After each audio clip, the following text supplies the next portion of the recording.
Welcome to Family History Mysteries, a podcast that tells the stories uncovered through family history research, the unexpected stories of everyday people. I am an avid family historian who has been compiling my family tree for over 15 years, with nearly 20,000 people recorded in my trees. And please put a review on my podcast. That will certainly help in getting the word out there and creating more listenership. Episode 240, Muriel Goldsmith.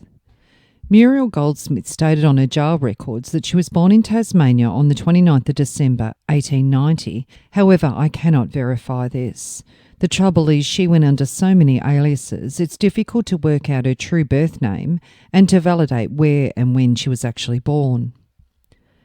The first reference to her was on the 17th of April 1909 in the Melbourne Argus, with an article titled Barmaid Arrested. At the beginning of April, Mr. Moore, licensee of the Railway Hotel in Warragul, engaged a barmaid named Muriel Goldsmith, and on the 13th of April he dispensed with her services and she left. About the same time, a quantity of jewellery and clothing belonging to Miss Ada Jeffers, a boarder at the hotel valued at £15, disappeared. Yesterday, Detective Sexton arrested Goldsmith in Bourke Street. She was wearing at the time a set of furs belonging to Miss Jeffers.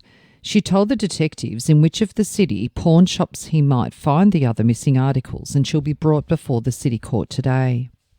And on the 19th of April 1909 in the Echuca Riverine Herald, barmaid in court.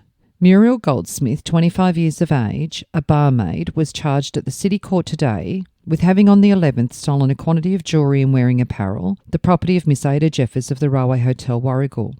Detective Sexton said on the 13th the jewellery and clothing was stolen from the room of Miss Jeffers at the Railway Hotel. He met the accused yesterday in Bourke Street and arrested her. She made a statement to him admitting the offence and the property had been recovered. The accused had given all the information in her power to enable him to recover it. He required a remand until Tuesday next at Warragul. The accused, who'd been crying while the detective was giving evidence, offered no objection to the remand, and the remand was granted and bail allowed with one surety of £25.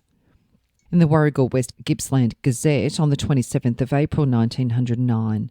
On Tuesday last at the Warragul Police Court, Muriel Goldsmith, 25 years old, was charged with stealing jewellery and clothing. The accused was undefended. Ada Jeffers sworn that she resided at the Railway Hotel Warragul, and on the 9th of April she went for a holiday and returned on the 13th. She had left several articles of clothing and jewellery in her room, valued at £15. On returning, she found the articles missing and gave no one authority to remove them. She identified the articles produced as her property. Samuel Moore, licensee of the Railway Hotel, said he knew the accused, who had been sent to him from a registry office in Melbourne as a housemaid. She arrived by the late train on Saturday the 10th of April. She had access to all of the bedrooms. He discharged her on the 13th of April and she left that morning.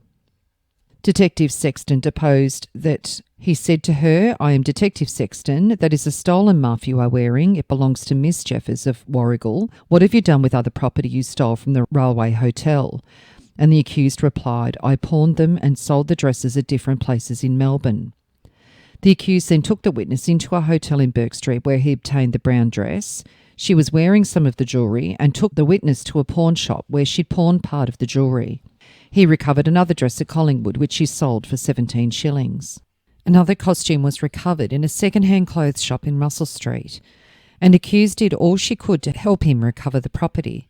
It was all recovered through her instrumentality. Accused was very excited and collapsed when witness spoke to her.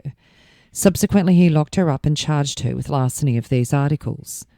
The accused had been in Melbourne jail since Saturday the 17th and in the lock-up on Friday night. Nothing was known of the accused prior to this. This concluded the case for the prosecution. The accused having pled guilty, Sergeant Martin said that he thought the bench might deal summarily with the accused under Section 69 of the Crimes Act. The chairman said the bench desired to give the woman a chance to reform, as there was nothing previously known to her detriment, and as she had assisted the police to recover the stolen property, she would be given the option of a fine. The accused would be fined £10 in default of 3 months' imprisonment. The accused asked for time to pay the fine, which was refused, but was allowed liberty on paying half the amount and undertaking to pay the balance in a week. Mr. J. Ellis, who interested himself on behalf of the accused, collected £5, and the accused said she could obtain the balance from her relatives who were said to be well connected in Tasmania. And speaking of Tasmania, 2.5 years later, in December 1911, in the Hobart Mercury, Muriel Goldsmith was charged by Inspector Anderson with having, at Scottsdale on the 5th of December 1911, stolen from the cash register of the Scottsdale Hotel £4, 7 shillings and 6 the property of William Patmore. On being asked whether she wished her case to be tried here or in Launceston, she replied here, as in Scottsdale, and pled guilty. Mr. Clark, who appeared for the accused, pled strongly on her behalf and urged the bench to treat her under the First Offenders Act. After consideration, the bench addressed the accused and said they believed the robbery had been deliberately planned and was a very serious one, and she would be sentenced to 12 months in Launceston jail, which would be suspended under the First Offenders Act, provided she was of good behaviour for 12 months. Being in another state at the time, it obviously wasn't cross-referenced that she'd already utilised the First Offenders Act to get off her charge in Victoria. 3 years later, she features back in Victoria. On the 9th of November 1914, in Melbourne, she was jailed for 1 month, hard labour for larceny, this time using the name of Agnes James. On the 28th of December 1914, so barely a couple of weeks after she got out of jail in Victoria, she was charged in Sydney of stealing and received 1 month's hard labour. On the 9th of October 1915, in Wagga, she was charged with stealing from a person. Muriel Goldsmith, alias Alice Matthews, alias Muriel Murray, alias Evelyn Goldsmith, 25, charged with stealing money and jewellery to the value of £30, which has been recovered from the Criterion Hotel in Wagga Wagga, the property of Mary Brown, and has been arrested by Sergeant Murphy and Constable Corbett of Wagga Wagga Police. She was committed for trial at the Wagga Wagga Circuit Court and given 6 months hard labour. She listed herself as a saleswoman at the time of her conviction. On the 2nd of May 1916 in the Sydney Sun, Muriel Goldsmith, a young woman of 26 who carried a baby of about 6 weeks of age. So just as an aside, she would have only just been released from jail as she was convicted in October 1915 and received 6 months. So she would have been released in the April of 1916. So she was clearly pregnant at the time that she had her Wagga conviction and incarceration. So this article states she has a baby of about 6 weeks of age, making the baby born in late March. And she was committed at the Central Police Court on a trial of 4 charges of having obtained money and goods by means of false pretences. The evidence was that she'd used valueless cheques for £10 to obtain money from various tradespeople. She used the names of Mrs. Douglas, Mrs. Butler and Mrs. McFarlane and ordered goods to be sent to addresses in Macleay Street. The amount for the goods was deducted from the face value of the cheques and the change handed to her. In each case, the address and names she gave proved to be fictitious and the cheques on being presented weren't met. So she received 6 months light labour on each charge concurrently. And on the 14th of June 1916, she featured in the Police Gazette in New South Wales. Muriel Goldsmith, alias Alice Murray, alias Muriel Murray, alias Evelyn Goldsmith, 23, charged with obtaining goods and money to the value of £10 from Eva Dunley by false pretences, has been arrested by Detective O'Reilly, Sergeant Robertson and Constables Keogh and Barrett of Sydney Police. She's further charged with obtaining goods and money valued at £4 from James Stewart, value of £6, 5 shillings and 4 from Ellen O'Donnell, and £7 and 15 shillings from John Elias, all by similar means. She was committed for trial on all charges at the Quarter Sessions, with bail being allowed. And then, again in 1916, Evelyn James, or Goldsmith, alias Muriel Goldsmith, alias Alice Murray, charged with stealing a kit bag and clothing at the value of £15, the property of George Scott, has been arrested by Detective Miller, Detective Jackson and Constable Spencer of Sydney Police and committed for trial at the Quarter Sessions, identical with the prisoner tried, Muriel Goldsmith. Then on the 24th of February 1917 in the Wagga Wagga Express, Evelyn James, alias Susan Horan, alias Goldsmith, alias Matthews, 24, was charged at the Central Police Court, Sydney, with the theft of a kit bag containing gentlemen's wearing apparel, the value of £16 belonging to George Scott. Evidence was given that on the 19th of February, the accused booked a room at Usher's Hotel in the name of Bailey in Wagga Wagga. Meeting the manager, Mr. Levy, in the hall, she said, "Porter, take my bag." Seeing it contained men's clothing, the manager replied, "Yes, I will take the bag and you with it." She broke away and ran, but she was overtaken by a porter just as she was entering a cab and brought back to the hotel. The room of a commercial had been entered and disarranged, and his kit bag was missing. So she received 12 months light labour on the 1st of March 1917 for that offence. However, on the 9th of May 1917, in Glebe, absconded at about 8 p.m. on the 12th from the Church of England home at Glebe Point, Evelyn James, alias Muriel James, alias Muriel Goldsmith, alias Alice Murray, 28 years of age, 5 foot 4 inches high, very thin build, dark complexion, hair and eyes, dressed in a black silk skirt trimmed with velvet and black lace, may wear a black hat with an exceptionally large white feather in it, also a long grey coat. Has with her a fair baby girl dressed in cream colour. So it seems with her sentences of light labour, she's been able to keep her child. On the 23rd of May 1917, prisoner released on licence. In Sydney, a commitment warrant to serve the unexpired portion of the sentence of 12 months light labour imposed upon her at the Sydney Quarter Sessions on the 1st of March 1917 has been issued by the Central Police Bench against Evelyn James, alias Muriel James, alias Muriel Goldsmith, alias Alice Murray, alias Susan Horan, for committing a breach of the conditions of her release on licence. She's 26 years of age, 5 foot 3 or 4 inches high, brown hair, fair complexion, grey eyes, artificial teeth in front upper jaw, dressed in a grey coat and skirt and black hat with large white feathers, has a girl about 2 years of age with fair hair and blue eyes in her custody, identical with the prisoner tried and absconded by the same name, not to be arrested after the 28th of February 1918. So they're saying that this child is about 2, which would make her girl born in May 1915. So it's anywhere between May 1915 and March 1916 based on the descriptions. On the 1st of February 1918 in Victoria, she was charged under the name Muriel Butler, alias Bessie Maitland, alias Muriel Goldsmith, alias L. Douglas, on 3 counts of false pretences and 1 count of larceny of a dwelling.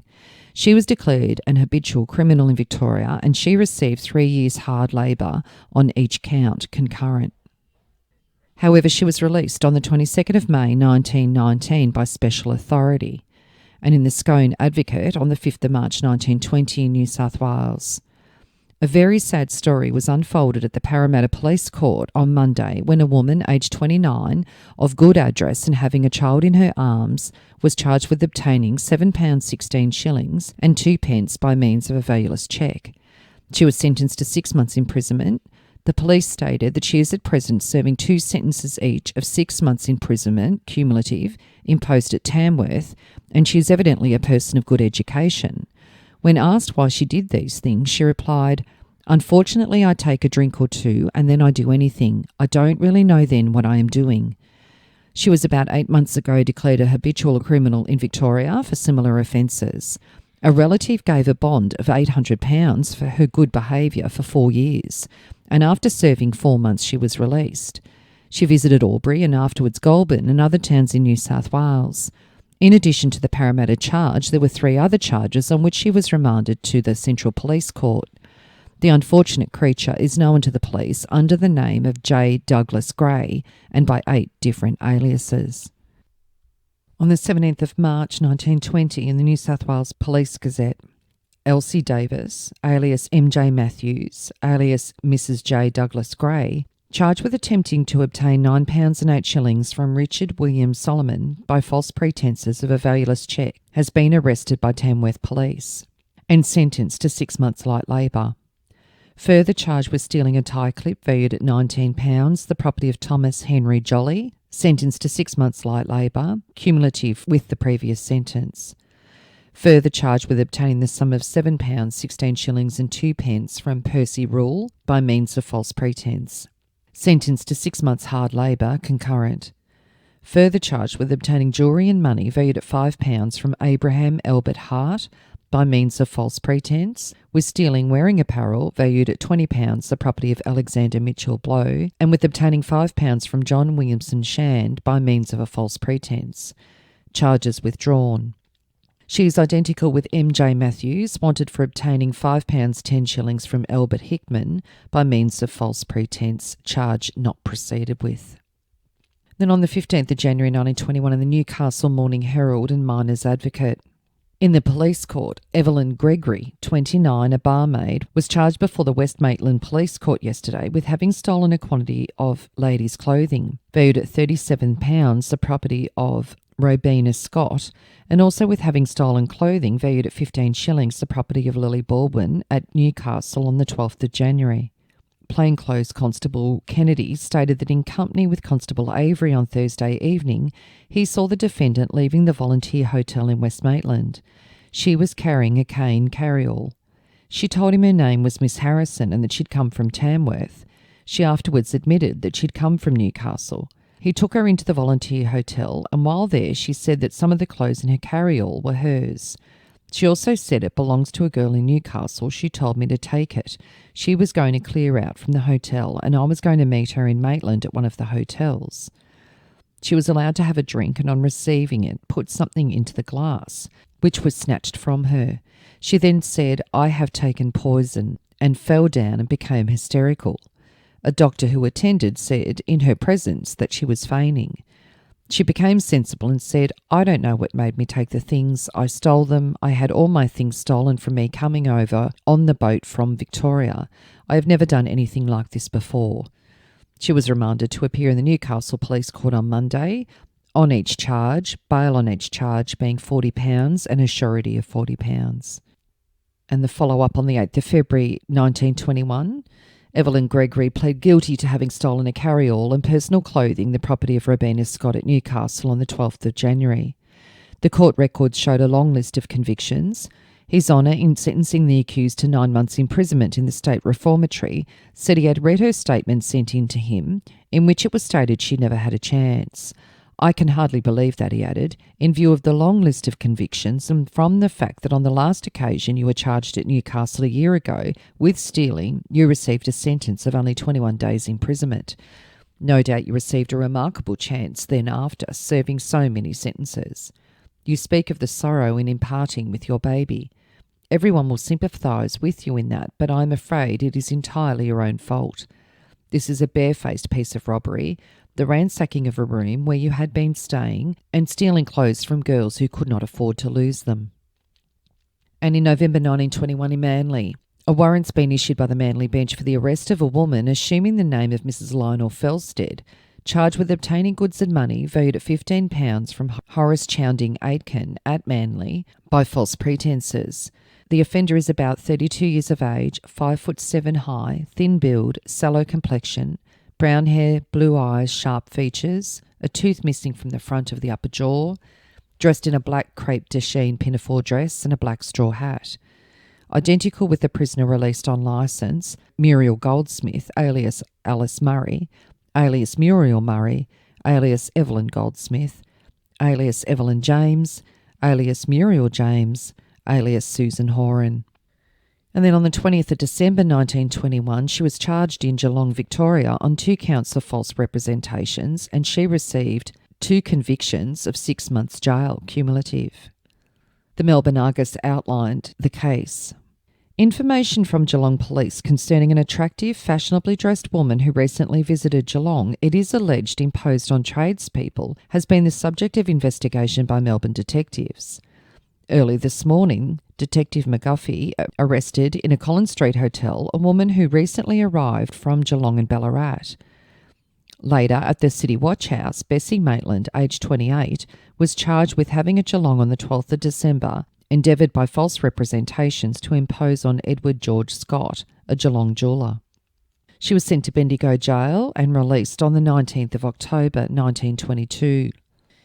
In the New South Wales Police Gazette on the 27th of December 1922, Bessie Hart, alias Eileen Bucknell, 32, charged on warrant with obtaining the sum of £20, £9 recovered from Oswald Neach, by false pretences, has been arrested by Sergeants Dunn and McEwen of Bathurst Police. She is committed for trial at the Dubbo Sessions.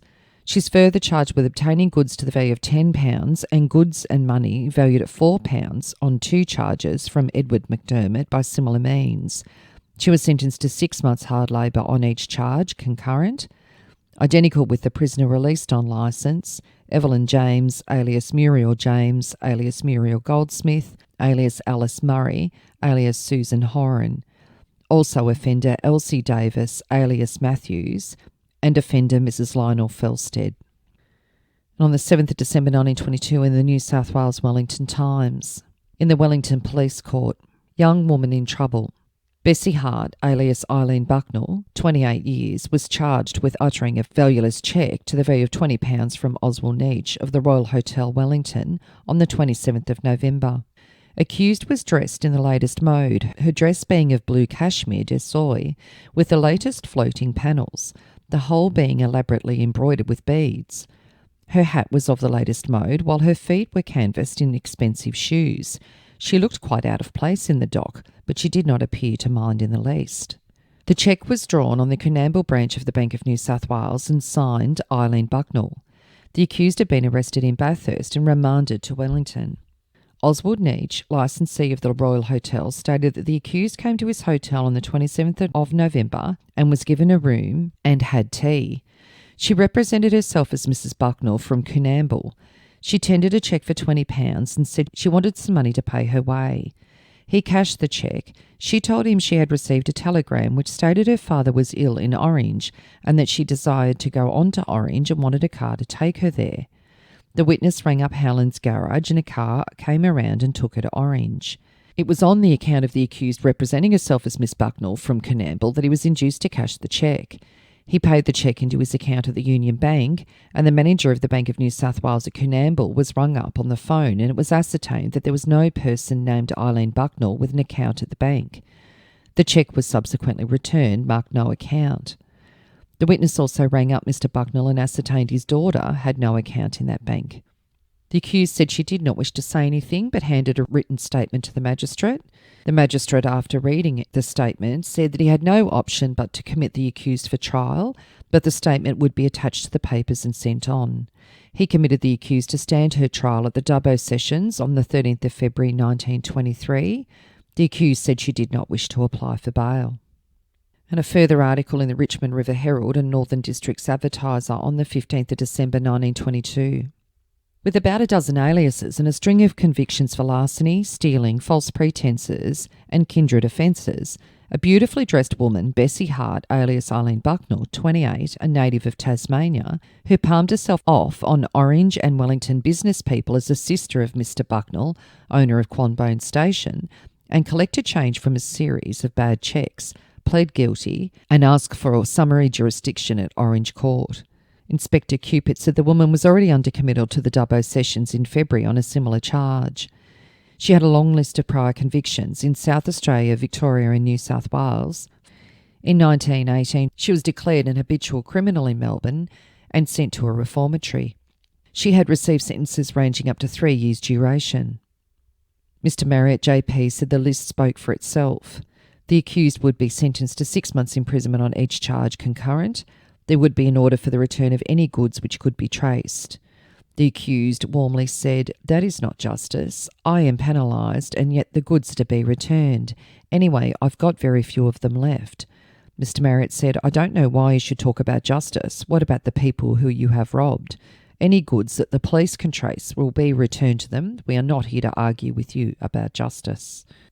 So on the 1st of February 1923 in Orange, she was jailed for false pretences for 2 years on light labour. On the 12th of June 1923 in the Sydney Sun, over jail wall, 2 women leap for liberty, 1 badly injured, escapees in wardresses' clothes. 2 women with criminal records jumped the high wall of the Long Bay Penitentiary. One of them, Ethel May Benn, aged 27, badly smashed her leg and lay moaning on the ground until the jail officials rescued her. And I have a future episode on Ethel May Benn. She's quite an interesting lady. The other woman, Muriel Goldsmith, aged 34, of many aliases, reached the ground unhurt. She was running across broken country outside the wall towards an adjoining street when a wardress raised an alarm. She was captured just as visions of a return to a free world were dawning on her. Both women have a formidable police history. Goldsmith, police say, has specialised in the passing off of valueless cheques, but occasionally she varied her role by imposing on credulous tradespeople as the wife of a doctor. She had a taste for expensive things. Of course, she never paid for them. In Sydney, Melbourne and country centres, previous convictions stand against her name. Her aliases are officially numbered as 6, but there may be others. On the 4th of February 1925, she received 2 years hard labour for false pretences in Bendigo. Muriel Goldsmith, saleswoman who gave her address as Franklin Street, Melbourne, pled guilty at the Bendigo Court of General Sessions today on a charge of false pretences. Judge Williams imposed a sentence of 2 years imprisonment. The woman admitted of prior convictions in South Australia, New South Wales and Victoria since 1914, the sentences including one of 2 years and 2 of 3 years. She was released on the 31st of July 1926 and featured in the Police Gazette in August 1926. Alice Matthews, alias Muriel Goldsmith, alias Muriel Butler, alias Alice James, alias Evelyn James, alias Evelyn Goldsmith, alias Muriel Matthews, alias Muriel Murray, alias Elsie Doris, alias Evelyn Gregory, alias Bessie Hart, alias Bessie Maitland, alias Agnes James, alias L. Douglas, alias S. Bond, charged with forging a cheque for £20 purporting to be drawn by S. Bond on the National Bank of Australia Limited, also with obtaining goods and money valued at £30, the property of Catherine McIver MacDonald, has been arrested by Sergeant Hewitt and Constable Kinsella of Wagga Wagga Police, sentenced to 6 months hard labour on each charge concurrent, identical with offender Muriel Goldsmith. And on the 10th of August 1926 in the Tumen and Adelaide Times, forger in Wagga, a timely arrest. Prompt action taken by the police on receipt of information that a woman had obtained a cheque under suspicious circumstances led to an arrest last Friday morning of a woman well known to police on a charge of having forged a cheque. On making inquiries, Constable Kinsella ascertained that a woman had obtained a blank cheque from a well-known businessman. From the meagre description given by the man and the peculiarities described by him, Constable Kinsella immediately connected the woman with one who had been before the Wagga Court on a petty theft charge in January 1925, and a quarter of an hour later recognised her at a hotel in Baylis Street, and with Sergeant Hewitt he took her to the lockup. When searched, a cheque bearing the name of a widely known businessman in the Lockhart district was found in her possession, and the police formally arrested her. Many aliases are possessed by the woman. She served a number of sentences for theft, forgery and false pretences, her last sentence being one of 2 years imprisonment imposed in Victoria about 18 months ago. It is believed that the woman was released from the prison a day or two ago before the expiration of her sentence under a bond of good behaviour and immediately crossed the border from Victoria. She arrived in Wagga by the express on Friday morning, and it's alleged by the police that she admitted that she intended to pass the cheque later in the afternoon and leave by the mail train later that evening. Later at the watch house, Muriel Goldsmith, also known by another 5 aliases, aged 35, saleswoman, was locked up on a charge of having forged a cheque. And in the Gundagai Independent, on the 19th of August 1926, the squatter's daughter buys wedding clothes. At the Wagga Police Court before Magistrate Gibson, Muriel Goldsmith was sentenced to 6 months in Albury Jail on 2 charges of false pretences and forgery, the sentences to be concurrent. She passed herself off as the wife of a well-known station owner from Lockhart by obtaining a blank cheque. Goldsmith forged a cheque for £30 and bought wedding clothes from a Wagga trader to the extent of £11 and got £18 in change.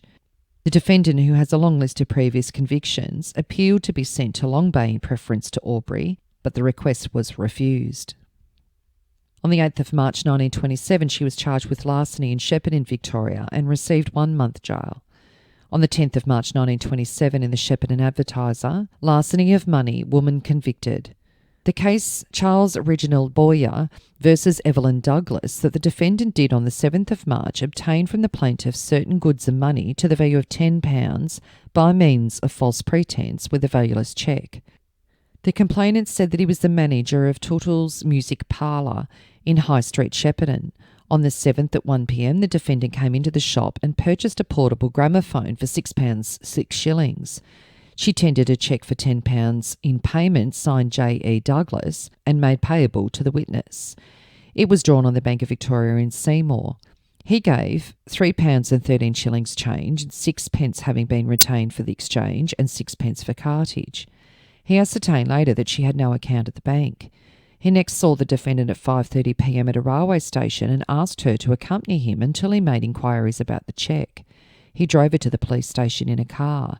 He preferred a charge against the defendant. The defendant declined to ask any questions. Constable Mackay said that he asked the defendant, "Did you give this man a cheque?" She said yes. "What is your name and address?" And she replied, J.E. Douglas, no fixed place of abode. The defendant said the cheque was good. He arrested her. The defendant had been drinking, but she was not drunk. She had 5p on her. The defendant declined to ask any questions. The defendant pled guilty and elected to be dealt with summarily, and she said she had nothing to say. Inspector Nolan stated that under the name of Muriel Goldsmith, the defendant had been convicted of Bendigo on a charge of false pretences and was sentenced to 2 years' imprisonment, and that prior to that she had been thrice convicted. The magistrate sentenced the defendant to a month's imprisonment. She was released on the 7th of April 1927 and on the 19th of August 1927 in the Goulburn Evening Penny Post in New South Wales. Bad record, woman sent to jail. In refusing Muriel Goldsmith a request that she be given a chance, police magistrate at the Goulburn Police Court this morning informed the woman that he would have to send her to jail in view of her bad record. Goldsmith pled guilty in a charge of having stolen 2 jam dishes, a table knife and a tumbler, valued at 5 shillings and 6p, the property of Hotel Goulburn. A second charge of stealing a sum of money was withdrawn. Sergeant Noble stated that in company with Constable Bartholomew, he went to the Exchange Hotel and interrogated the defendant. At first the woman said she'd been working at the Hotel Goulburn and one of the housemaids gave her the articles, telling her that there was no further use for them and she could throw them out. Goldsmith later confessed that she'd been drinking heavily and was not aware of what she had done. Commenting on the defendant's criminal history, the magistrate remarked that since she was 19 years of age, she had appeared to have spent most of her life in jail. He had no alternative but to send her to jail in order to keep her away from liquor. The defendant appealed for a chance, declaring that she had made an honest endeavour to go straight since her last conviction. In imposing a sentence of 1 month's light labour, the magistrate informed the defendant that he was treating her leniently as she had really entitled herself to 6 months' imprisonment. And then on the 22nd of November 1927 in the Dubbo Dispatch and Wellington Independent, allegations of false pretences have been made against Muriel Goldsmith, alias Ellen Armitage, aged 35 years. The allegations are that she gave a valueless cheque to Mrs. Hugel for £15 and received in return goods to the value of £12 14 shillings and 3p and £2 5 shillings and 9p in cash. She came before the court this morning and was remanded until Monday, bond being her own surety of £50 and another surety of £50 or 2 of £25. Again, she put forward a valueless cheque. Nina May Hugel deposed that with her husband she carried on an electrical and gramophone business in Macquarie Street. On the 16th of November, the defendant came to the shop and asked to see some gramophones. She was shown one and asked the price. She asked for a record to be put on. She then said she would take it and chose some records and a box of needles. The defendant then asked the witness to cash a cheque for £20. The witness said she could not do that, but gave her the difference between the price of the gramophone and a cheque for £15. The defendant asked that the gramophone be sent to the Courthouse Hotel. The defendant wrote the cheque in the shop. The witness did not deliver the gramophone, and the witness gave the defendant £2 5 shillings and 9p. The defendant pled guilty and elected summary jurisdiction. His worship imposed a sentence of 12 months hard labour in Long Bay. And then no sooner had she been released in Newtown in New South Wales on the 17th of April 1929, she was charged on 5 counts of false pretences and received 20 months jail cumulative and 12 months concurrent. This was outlined in the Wingham Chronicle and Manning River Observer. Evelyn Gill, a young lady with 15 names convicted at the Central Police Court in Sydney last week on 5 charges of false pretences, has been given a home away from home at Long Bay for 12 months. It must tax her inventive genius in picking names for herself. Evelyn is only 27 years of age.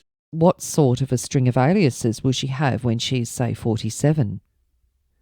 On the 6th of June 1931 in the Sydney Morning Herald, Muriel Gill, 30, a saleswoman with 10 aliases, was sentenced to 18 months imprisonment with hard labour at the Burwood Court yesterday on 2 charges of issuing valueless cheques. The woman had 15 previous convictions for false pretences and 10 for stealing, and Mr Fletcher said, "You do not deserve leniency." She was released from the State Reformatory on the 27th of August 1932. On the 13th of July 1934, she was charged on 2 counts of false representation in Geelong, Victoria, and received 6 months jail on each charge. In the Melbourne Argus, it says Muriel Goldsmith, aged 40, who stated that she came from Burnie, Tasmania, was charged in the City Court on Friday with vagrancy. Constable Milne, in asking for a remand for a week, said that the police desired to inquire into complaints that a woman had endeavoured to pass valueless cheques.